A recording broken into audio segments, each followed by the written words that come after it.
भानुवास मुरली सुनते सुनते आज 13 तारीख है, तो 13 ही हो जाना। मीठे बच्चे, बाप ने रुद्र ज्ञान यज्ञ रचा है, तुम ब्राह्मण इस यज्ञ की संभाल करने वाले हो, इसीलिए तुम्हें पवित्र जरूर बनना है। प्रश्न है, अंत समय में बाप किन बच्चों को सहायता देते हैं? बाबा का जवाब है, जो अच्छी रीति सर्विस करते हैं उन्हें अंत में जब बहुत आपदाएं आएगी उस समय सहायता मिलेगी। जरूर जो बाप के मददगार बने, बाप उन्हें मदद करेंगे। दूसरा प्रश्न है, वंडरफुल मुखड़ा कौन सा है? उसका यादगार किस रूप में है? बाबा का जवाब है, शिव बाबा जिसे अपना मुखड़ा नहीं है, वह जब इस मुखड़े का आधार लेता है तो यह हो जाता है वंडरफुल मुखड़ा। इसीलिए तुम बच्चे सन्मुख मुखड़ा देखने के लिए आते हो। इसका यादगार रुंड माला में मुखड़ा दिखाते हैं। और कौन है? ब्रह्मा बाबा। आज का गीत है, कितना मीठा कितना प्यारा शिव बोला भगवान तुम्हारा। ओम शांति। बेहद का बाप कहते हैं, मैं एक ही बार 5000 वर्ष के बाद बच्चों का मुखड़ा देखता हूँ। बाप को अपना मुखड़ा तो नहीं है ना। शिव बाबा भी पुराने शरीर का लोन लेता है ताकि बच्चों से आकर मिले, बच्चों का मुखड़ा देखे भी। तो तुम बाप दादा दोनों का मुखड़ा देखते हो, तब कहेंगे बाप दादा का याद प्यार स्वीकार हो गई। अब रुंड माला बच्चों ने देखी है, उसमें मुखड़ा दिखाते हैं। रुंड माला गाई जाती है तो शिव बाबा का भी ऐसा मुखड़ा देखेंगे ना। यह किसी को भी पता नहीं है कि शिव बाबा आकर शरीर का लोन लेता है। शिव बाबा इसी ब्रह्मा मुख से बोलते हैं। यह उनका मुख हो गया ना। इस समय एक ही बाप आकर बच्चों का मुखड़ा देखते हैं। बच्चे जानते शिव बाबा ने यह मुखड़ा किराए पर लोन लिया हुआ है। ऐसे बाप को अपना मकान किराए पर देने से कितना फायदा होता है। ब्रह्मा बाबा को भी कितनी बड़ी प्राप्ति होती ना, एक नहीं लेकिन 21 जन्मों की। और कितना भाग्य है, स्वयं भगवान ने उसका रथ चुना है। साधारण बात नहीं, उनसे भी तो बड़ी बड़ी हस्तियां भी है, परंतु ड्रामा के अंदर उनका ये पार्ट मुकर्रर था। और अभी भी देखो, आपके पास भी आपके मोबाइल पे वैसे कई बातें आ रही है। परमात्मा ने तीसरा रथ लिया हुआ है, ऐसा लिया हुआ है, बहुत आ रहा है। और ऐसे बाबा के बच्चे भी वहाँ भी जाने लगे हैं, लेकिन उन पर विश्वास नहीं रखना। वो कोई बाप दादा ही नहीं है, ऐसे कोई आत्मा आती है और वो बोल के चली जाती है, क्योंकि ये निश्चय होना चाहिए बाप पर। ये बातें हैं, पुराने बच्चे जा रहे। बाबा ने बोला है ना, अंत समय में भी निश्चय की परख होगी ना, कि ये बात है। और इतना बड़ा डॉक्टर भी है, वो भी चला गया है। सूरज पैन बहुत अच्छा क्लास चलाया उन पर। ये तो ये सब आते ही रहेंगे, जैसा समय कोई कहेंगे बाबा इसमें आता है, कोई कहेंगे हमारे में आता है, लेकिन ऐसा कुछ नहीं है। ये कोई ऐसी आत्माएं होती है, बोले वो आती है और ये अपना पाठ बजा लेती है।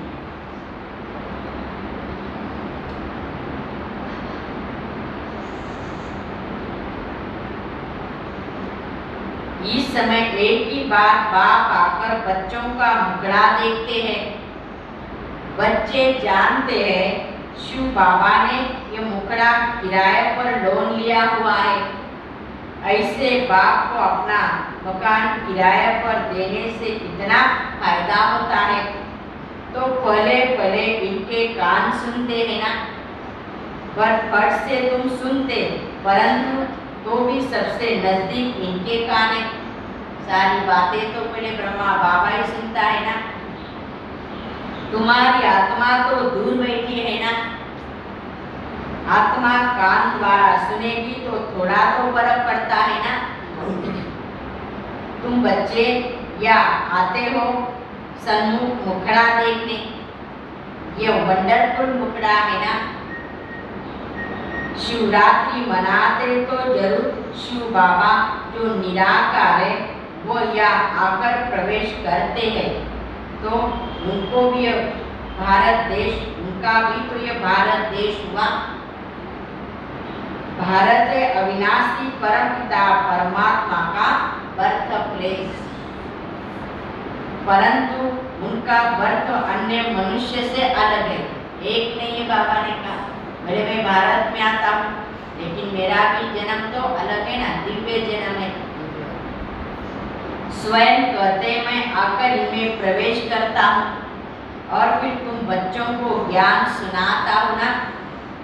सभी आत्माओं का अपना अपना शरीर है, मेरा कोई शरीर तो नहीं है ना। शिव का हमेशा लिंग रूप दिखाएंगे। रुद्र ज्ञान, रुद्र यज्ञ जब रचते हैं तो मिट्टी के गोले गोले लिंग बनाते हैं। शालिग्राम भी छोटे छोटे बनाते हैं, शिवलिंग बड़ा बनाते हैं। जैसे भक्ति में भी होते ना, हर एक की अपनी अपनी होती, कोई कितना बनाते कोई कितना बनाते हैं। वास्तव में छोटे बड़े तो है नहीं, सिर्फ दिखाने के लिए वो बाप है और यह बच्चे हैं। पूजा भी दोनों की अलग अलग करते हैं। समझ के लिए वह शिव है, वह शालिग्राम है। ऐसे ऐसे तो नहीं कहते सभी क्या है, शिव ही शिव है। नहीं, शिवलिंग बड़ा बनाते हैं और शालिग्राम छोटे छोटे बनाते। फर्क तो ना, बाप तो बाप है, बच्चे तो बच्चे हैं। कर्तव्य में फर्क है, महिमा में फर्क है। ये सब बच्चे उनके साथ है, हमारा मददगार है, इसलिए तो हमारा यादगार है। बाबा ने समझाया है इन शालिग्रामों की पूजा भी क्यों होती है, क्योंकि तुम सब आत्माएं हो ना। तुम इस शरीर के साथ भारत को श्रेष्ठाचारी बना रहे हो। शिव बाबा की श्रीमत शालिग्राम ले रहे हैं। यह भी ज्ञान यज्ञ रचा हुआ है रुद्र शिव बाबा का। शिव बाबा बोलते हैं, शालिग्राम भी बोलते हैं। यह अमर कथा सत्यनारायण की कथा है। मनुष्य को नर से नारायण बनाते हैं। सबसे उच्च पूजा उनकी हुई ना, इसकी शिव बाबा की हुई, फिर बाद में देवी देवताओं की। आत्मा कोई बहुत बड़ी तो नहीं है ना, बिल्कुल क्या है, बिंदी मिसल है। जैसे बाबा ने कहा मैं भी आत्मा बिंदु वृत्त में परमात्मा हूँ, तुम भी बिंदी विसर्ग हो परंतु तुम भी आत्माएं हो ना। उसमें कितना नॉलेज है, कितना पाठ भरा हुआ है। इतनी छोटी सी आत्मा कहती है मैं शरीर में प्रवेश कर पाठ बजाता हूँ। शरीर कितना बड़ा है ना, शरीर में आत्मा प्रवेश होने से छोटेपन से पाठ बजाने लग पड़ती है। अनादि अविनाशी पाठ मिला हुआ है। शरीर तो जड़ है ना, उसमें जब चैतन्य आत्मा प्रवेश करती है उनके बाद गर्भ में सजाए खानी लगती है। सजाए भी कैसे खाते हैं? भिन्न भिन्न शरीर धारण कर जिसको जिस रूप में रूप दिया है वह साक्षात्कार करते जाते, उस अनुसार सजाए मिलते। जैसे हमने कर्म किए, किसी को हमने कैसा दुख दिया है, उस अनुसार बाबा ने कहा गर्भ में प्रवेश होकर फिर उन्हें सजाए मिलती रहेगी। धन मिल जाता है ना, त्राई त्राई भी करते हैं, इसलिए गर्भ जेल कहते हैं। ड्रामा कैसा बना हुआ है, कितना पाठ बजाते हैं। आत्मा वायदा भी करती है ना मैं कभी पाप नहीं करूंगी, मुझे से जल्दी छुड़ा। फिर भी बाबा ने कहा जैसे के वैसे हो जाए। इतनी छोटी आत्मा को कितना अविनाशी पाठ मिला हुआ है। 84 जन्मों का पाठ बजाकर फिर रिपीट करते हैं। बड़ा वंडर है ना। ये बाप समझाते हैं, बच्चे भी समझते हैं। ये तो यथार्थ बात है ना। इतनी छोटी बिंदी में कितना पाठ होता है। आत्मा का बहुतों को साक्षात्कार भी होता है। गाते भी है, आत्मा स्टार है जो इस भ्रुकुटी के बीच में रहती है। कितना पाठ बजाती है ना, इसको कहा जाता है कुदरत। तुम तो जानते हो हम आत्मा एक शरीर छोड़ दूसरा लेती है। कितना पाठ बजाते हैं ना, हमको बाबा आकर भी समझाते हैं कि हर आत्मा 84 जन्म का पाठ बजाती है।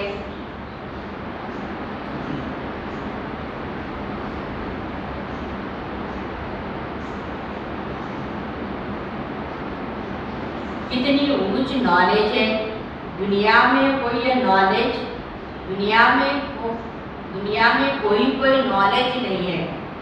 ये भी तो मनुष्य था ना, इसमें बाप ने प्रवेश किया।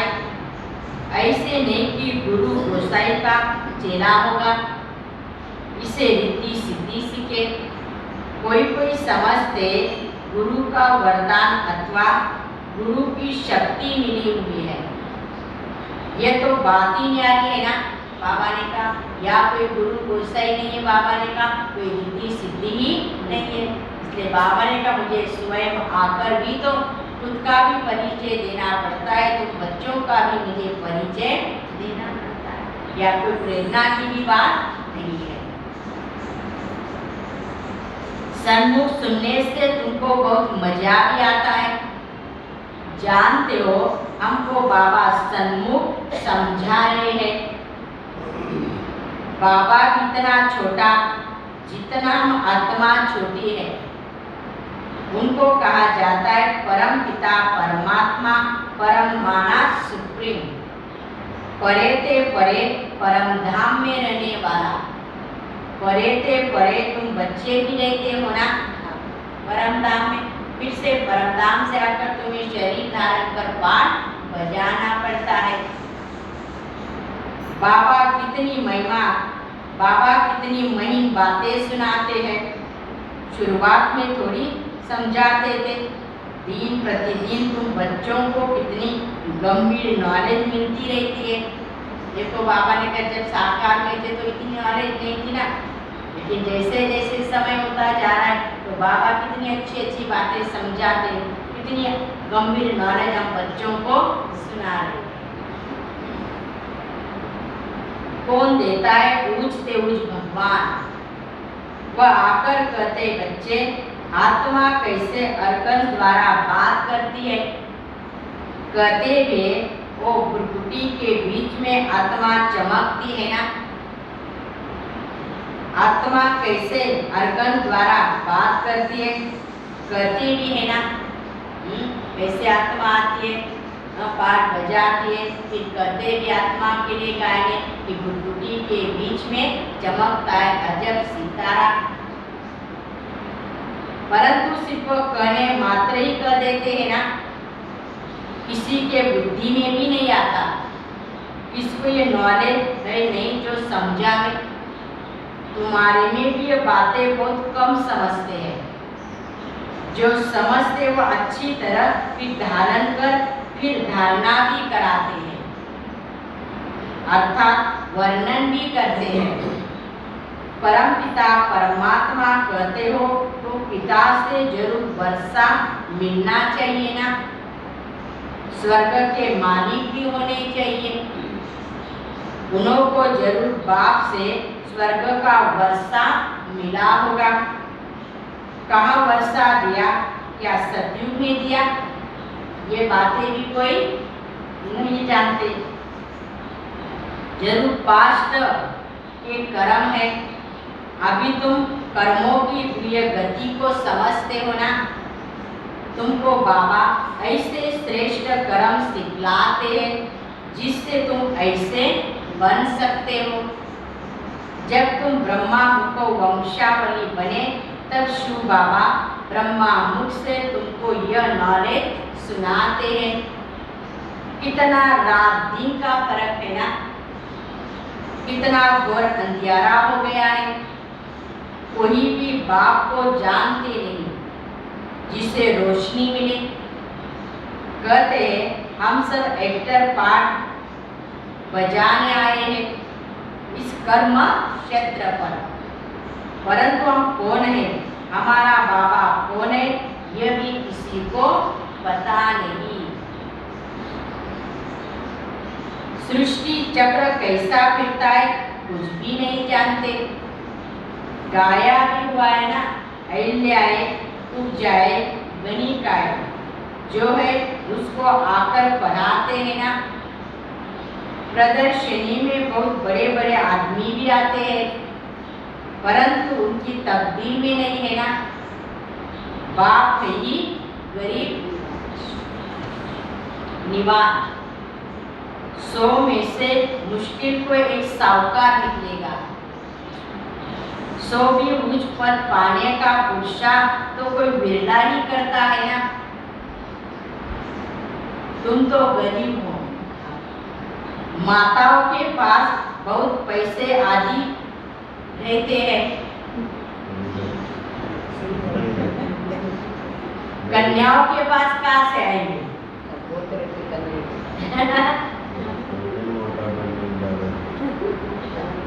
वो तो फिर भी हाफ पार्टनर है, कन्या को तो कुछ मिलता ही नहीं है ना। वो वहाँ चली जाती है, हाफ पार्टनर बनती, वर्षा नहीं ले सकती ना। बच्चे तो कुल मालिक होते हैं। तो ऐसी कन्याओं को भले भले बाप अपना बनाते हैं।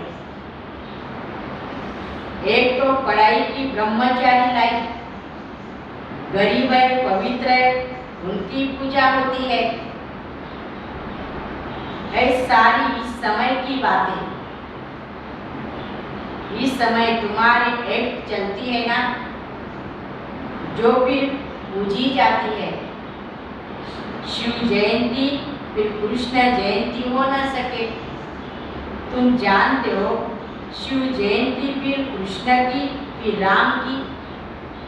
शिव जयंती से जगत अम्बा जगत पिता का भी तो जन्म होता है। अम्मा बाबा का। तो जरूर जगत का ही वर्षा मिलेगा। सारे जगत का मालिक तुम बनते हो। जगत माता है, जगत की मालिक। जगत अम्बा का बहुत बड़ा मेला भी लगता है। ब्रह्मा की इतनी पूजा नहीं होती है ना, उनको इतना पूछते नहीं है जितने जगत अम्बा। तो बाप माताओं को आगे रखता है। शिव शक्तियां माताओं ने सबसे ठोकर मारी है, खास पतियों ने। ये तो पतियों का पति है ना, कन्याओं को भी समझाता है। ये जगत अम्बा की बच्चियां मास्टर जगत अम्बा भी। आज बाबा माताओं को बहुत याद कर रहा है। यह बच्चियां भी माँ जैसे कार्य कर रही है ना। मम्मा मिस्टर तुम भी त्रिकालदर्शी हो। मेल फीमेल दोनों है ना। प्रवृत्ति मार्ग है, मेजॉरिटी माताओं की है। नाम भी उन्हों का वाला है। ब्रह्मा का इतना नाम वाला नहीं जितना माताओं का, जगत अम्बा का है। सारसिद्ध ब्राह्मण ब्रह्मा की पूजा भी करते हैं ना। 2 प्रकार के ब्राह्मण होते हैं, सारसिद्धि और पुष्करणी। शास्त्र सुनाने वाले अलग होते हैं। यह सब बातें बाप समझाते हैं ना। कैसे चक्र फिरता है, कैसे मैं आता हूँ। वायदा तो है कि मैं फिर से 5000 वर्ष के बाद आकर ये ज्ञान तो सुनाऊं। गीत में भी है ना, जो पास्ट हो जाता है फिर भक्ति में गाया जाता है। यह अनादि ड्रामा है, कभी शूट नहीं होता। इसका आदि मध्य अंत नहीं, चलता ही रहता है ना। बाप आकर भी समझाते हैं ये ड्रामा कैसे चलता। 84 जन्म भी तो भोगना पड़ता है। तुम ही ब्राह्मण, देवता, क्षत्रिय, वैश्य आदि वर्ण में आते हो ना। शिव बाबा और ब्राह्मण दोनों को गुण कर दिया है। ब्रह्मा द्वारा तुम ब्राह्मण बनते हो। ब्राह्मणी तो यज्ञ की संभाल करते हैं। पति तो यज्ञ की संभाल कर न सके। यज्ञ जब रचते हैं तो विकार में नहीं जाते, यात्रा पर भी विकार में नहीं जाते। तुम और रूहानी यात्रा पर तुम भी विकार में नहीं जा सकते हो, नहीं तो विघ्न पड़ जाएंगे। तुम्हारी रूहानी यात्रा है। बाबा कहते मैं आता हूँ तुम बच्चों को ले जाने, मत्स्य सदृश ले जाऊंगा। वहाँ आत्माएं रहती है ना, वह है परम धाम, जहाँ आत्माएं निवास करती है। फिर हम आते हैं देवता, क्षत्रिय, वैश्य और शूद्र बनते हैं। अभी हम ब्राह्मण बने हैं। जो ब्राह्मण बनेगा वही स्वर्ग में चलेगा। वहाँ भी झूले में झुलाते हैं ना। वहाँ तुम रतन जड़ी झूले में झूलेंगे। श्री कृष्ण का झूला कितना अच्छा होता है, उनका कितना श्रृंगार करते झूले का। उनके साथ सबका प्यार भी होता है। गाते हैं ना, भजो राधे गोविंद चलो वृंदावन। अभी तुम प्रैक्टिकल में वहाँ जाने के लिए तैयारी कर रहे हो ना, तैयार हो रहे हो वहाँ जाने के लिए। वृंदावन माना स्वर्ग। जानते हो हमारी मनोकामनाएं भी तो पूरी होती है। अभी तुम ईश्वरीय पुरी में चलते हो, जानते हो बाबा सबको कैसे ले जाता है, मक्खन से बात। देखो कैसे हम बच्चों को ले जाता है, कोई तकलीफ नहीं, कोई ज्यादा मेहनत नहीं। बाबा तुमको कोई तकलीफ तो नहीं देता ना, सच कैसे सच बादशाही देता है। बाप कहते हैं जहाँ चलना है उस अपनी कृष्णपुरी को याद करो, पले पले जरूर बाबा तुमको घर ले जाएगा, फिर वहां से भेज देगा स्वर्ग में। अभी तुम श्री कृष्णपुरी में जा रहे हो वाया शांतिधाम। जैसे वाया दिल्ली जाना होता है ना,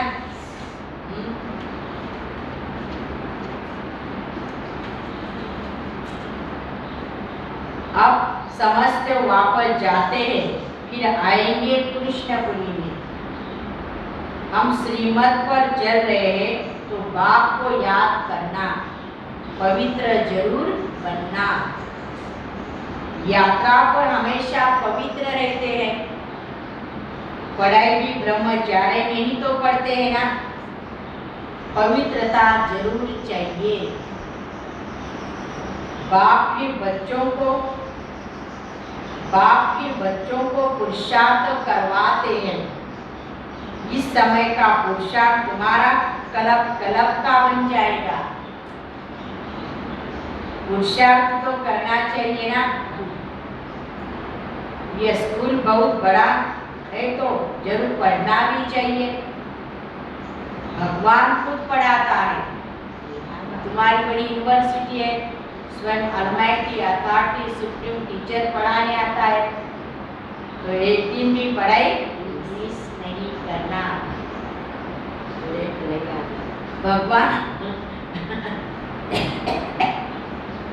भगवान खुद पढ़ाते हैं, एक दिन भी मिस नहीं करना चाहिए। मोस्ट वैल्यूबल पढ़ाई है ये, बाबा कभी भी मिस नहीं करेगा।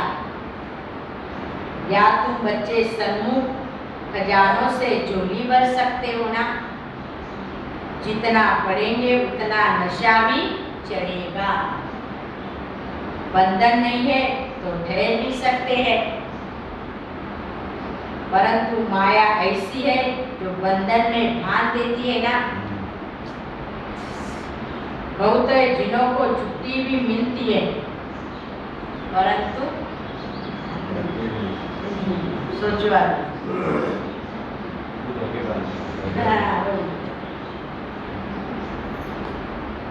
बाबा कहते पूरा रिफ्रेश हो जाओ। तो मधुबन में आते हो ना, पूरा रिफ्रेश हो के आना है। बाहर जाने से वह नशा नहीं चढ़ता ना, उतर जाता है, नहीं रहता है। मधुबन में जाएंगे तो नशा चढ़ता है। बाबा ने कहा बहुतों को सिर्फ मुरली पढ़ने से ही नशा चढ़ जाता है।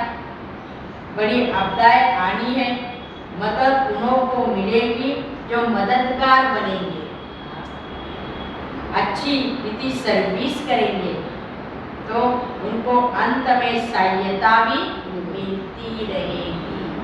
इसलिए आज बाबा ने कहा अंत में सहायता माना मदद किसको मिलेगी, जो संगम पर बाप के मददगार बच्चे हैं, बाबा की सेवा करते, बाबा को याद करते, तो अंत में उन्हें मदद अवश्य मिलेगी।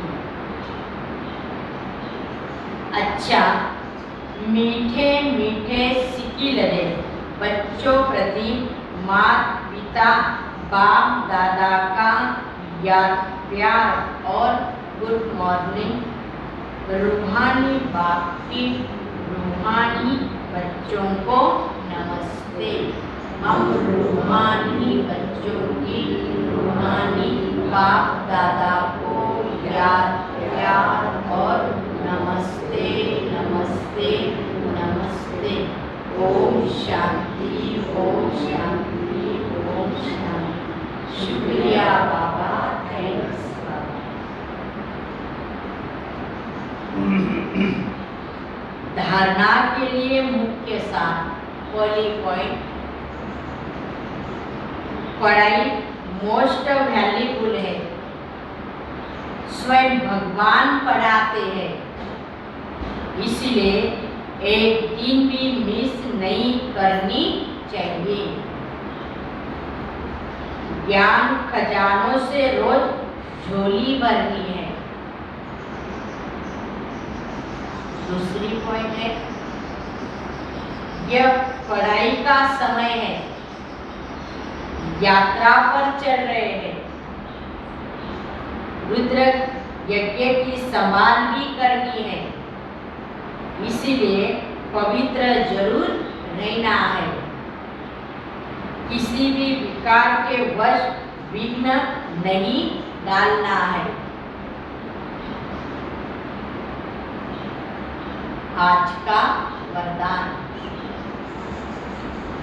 भाग्य विधाता बाप द्वारा मिले हुए भाग्य को बांटने और बढ़ाने वाले खुश नसीब भव।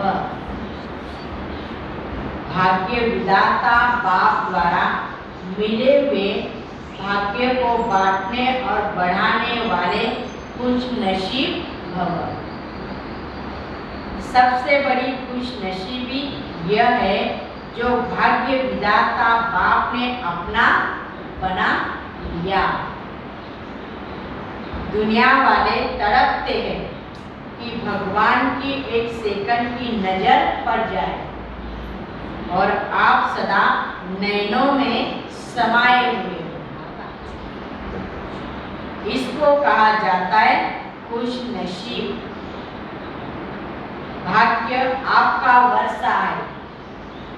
सारे कल्प में ऐसा भाग्य अभी ही मिलता है, तो भाग्यों को बढ़ाते चलो।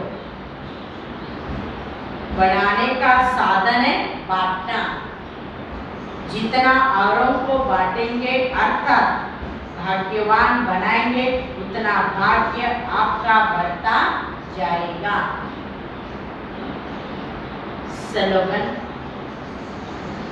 निर्विघ्न और एकाग्र स्थिति का अनुभव करना है तो एकाग्रता का अभ्यास बढ़ाओ।